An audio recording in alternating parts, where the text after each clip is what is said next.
Di tengah-tengah asiknya main kartu remi, mendadak jepret, jepret, jepret, cahaya blitz dari sebuah kamera mengambil gambar mereka yang sedang memegang kartu. Dan tak lama setelah itu, beberapa orang polisi datang dan mengepung mereka. Assalamualaikum warahmatullahi wabarakatuh. Halo Elin Story Lovers, apa kabar kalian semua? Semoga selalu dalam keadaan sehat, dimudahkan segala urusannya dan dilancarkan rezekinya, serta dijauhkan dari segala musibah, bencana, dan mara bahaya yang ada di dunia ini. Sebelum kita lanjut ke dalam story, jangan lupa subscribe, like, komen, dan share. Dan aktifkan tombol loncengnya agar kalian tidak ketinggalan dengan story-story yang terbaru. Open Diary.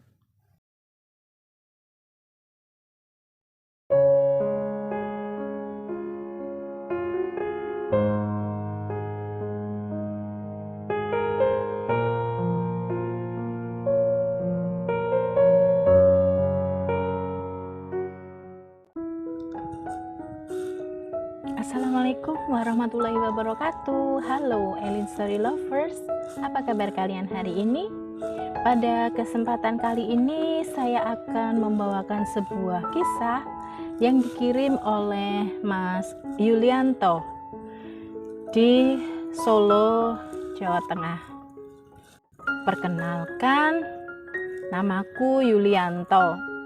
Tahun 2001 aku menyelesaikan studi S1-ku di sebuah perguruan tinggi swasta di kota Jogja pada jurusan Teknik Informatika. Kemudian aku kembali ke kampung halamanku di Solo, Jawa Tengah. Diary, untuk memulai karirku, aku ingin mencari pengalaman kerja terlebih dahulu. Kebetulan kakak perempuanku memiliki kenalan seorang pengusaha. Teman kakakku memiliki 3 buah CV yang bergerak di bidang pengadaan barang, mulai dari komputer dan elektronik, furniture, dan pecah belah. Aku pun mengajukan lamaran pekerjaan di CV yang bergerak di bidang pengadaan barang komputer dan elektronik yang menurutku masih relevan dengan background pendidikanku. Diary, atas rekomendasi kakakku tentunya aku diterima bekerja di CV tersebut. Harus aku akui, bosku orangnya ulet dalam bekerja, terutama dalam mencari proyek pengadaan barang. Bosku sering sekali menang tender proyek, dan aku pun harus disibukkan dengan proyeknya tersebut. Tidak jarang, proyek yang dimenangkan bosku adalah pengadaan aplikasi komputer yang membuatku harus sering begadang untuk menyelesaikan proyek tersebut. Yang kadang membuatku kesal adalah aku bekerja sebagai programmer, mengerjakan proyek hasil menang tender, namun gajiku hanya sebagai karyawan CV sebesar UMR Kota Solo. Diary, setelah kurang lebih 2 tahun aku bekerja di CV itu, aku baru tahu bahwa bosku sering memenangkan tender proyek dengan cara yang tidak baik. Pernah ada lelang proyek yang sebenarnya sudah dimenangkan oleh CV lain. Namun akhirnya proyek tersebut bisa jatuh ke tangan bosku. Usut punya usut, ternyata bosku main belakang dengan pimpinan proyek tersebut. Diary, bosku mencari informasi siapa pimpinan pemegang proyek tersebut. Kemudian mencari informasi kira-kira pimpinan proyek tersebut sedang membutuhkan apa. Saat itu bosku mendapat informasi kalau pimpinan proyek tersebut sedang butuh printer untuk anaknya. Akhirnya aku diminta menemani bosku bertemu pimpinan proyek itu di kantornya dan membawakan sebuah printer tinta warna. Pak, ini ada printer untuk anak sampean, tapi tolong proyek itu serahkan ke saya ya. Kita kan sama-sama cari makan, Pak, kata bosku pada pimpinan proyek itu. Akhirnya bosku pun mendapatkan proyek tersebut yang sebenarnya sudah dimenangkan oleh orang lain melalui tender yang sudah dilaksanakan. Memang lelang tender saat itu tidak sama seperti lelang tender saat sekarang ini.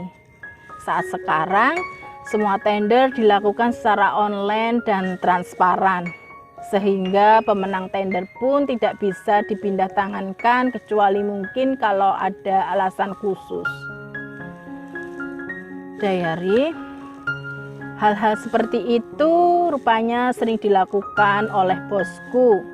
Dampaknya adalah pihak-pihak yang awalnya menang tender kemudian direbut bosku dengan cara yang curang dan menjadi marah pada bosku tentunya. Hingga suatu ketika ada informasi akan ada lelang tender sebuah proyek besar, dan suatu malam bosku diundang oleh pimpinan proyek dan beberapa orang penting dalam proyek tersebut di sebuah kafe. Setelah membahas rencana lelang proyek, mereka pun ngobrol santai sambil main kartu remi. Diary, di tengah-tengah asiknya main kartu remi, mendadak jepret, jepret, jepret, cahaya blitz dari sebuah kamera mengambil gambar mereka yang sedang memegang kartu. Dan tak lama setelah itu, beberapa orang polisi datang dan mengepung mereka. Mereka pun dijebloskan ke dalam penjara dengan tuduhan main judi dengan barang bukti kartu remi dan foto-foto saat main kartu remi tersebut.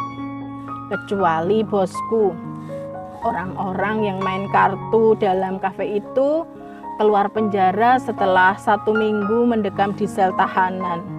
Sedangkan bosku harus mendekam selama 6 bulan penjara. Pernah bosku mencoba menyuap sebesar 50 juta agar bisa keluar dari penjara, namun ditolak oleh pihak kepolisian. Diary, rupanya bosku dan beberapa orang penting dalam proyek itu dijebak oleh sekelompok orang yang sering dicurangi saat mengikuti lelang proyek. Sepertinya mereka sakit hati.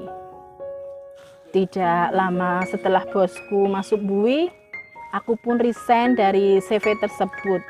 Aku kemudian melamar sebagai guru pada sebuah SMK komputer di kota Solo. Dan alhamdulillah aku diterima. Dan saat ini aku pun masih setia dengan pekerjaanku sebagai pahlawan tanpa tanda jasa.